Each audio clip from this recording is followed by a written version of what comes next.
the big advances in forest conservation have come with the election of the Labor government in 1983, with the election of the Burke government, which saved the Shannon Basin. Some of us will remember that famous state conference where the big debate was about saving the Shannon and the saving the Karri Forest conservation management priority areas, which became national parks. So that was one leap forward, and the next leap forward was 2001 with Jeff Gallop and his protecting our old growth forest policy. I mean, when I sit and look at where we were when I started out here, which was 75, we had 5% of the forest in protected reserves, and we're now up around 50%. And we think that the next step in this progression is no more logging of native forests. We've developed 12 reasons, which is in this thing, the paper that we've given to you, which list the 12 reasons, and we'll develop some of them in a bit more detail. Two issues that come up and we haven't fully addressed. One is where are we going to get our wood if we don't get it out of native forests? Well, there was a report done in the 90s by Judith Ajani, as she's now called, from ANU, which said Western Australia had enough wood already to meet its needs.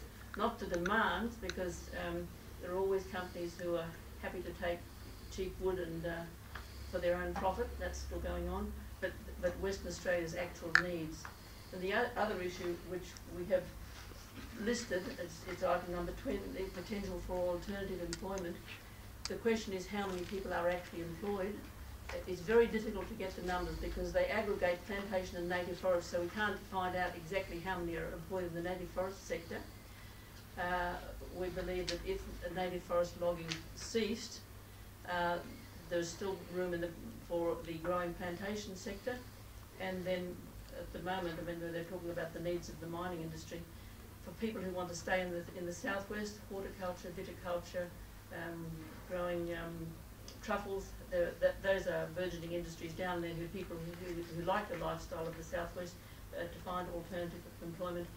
And the government can do what Labor did in 2001, and that was provide in the order of 130 million, I think it was, to help retrain and relocate workers.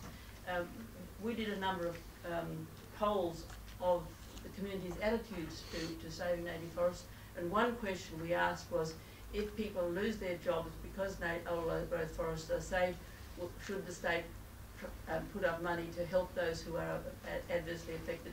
And it was over 70% said yes. So the community is behind that.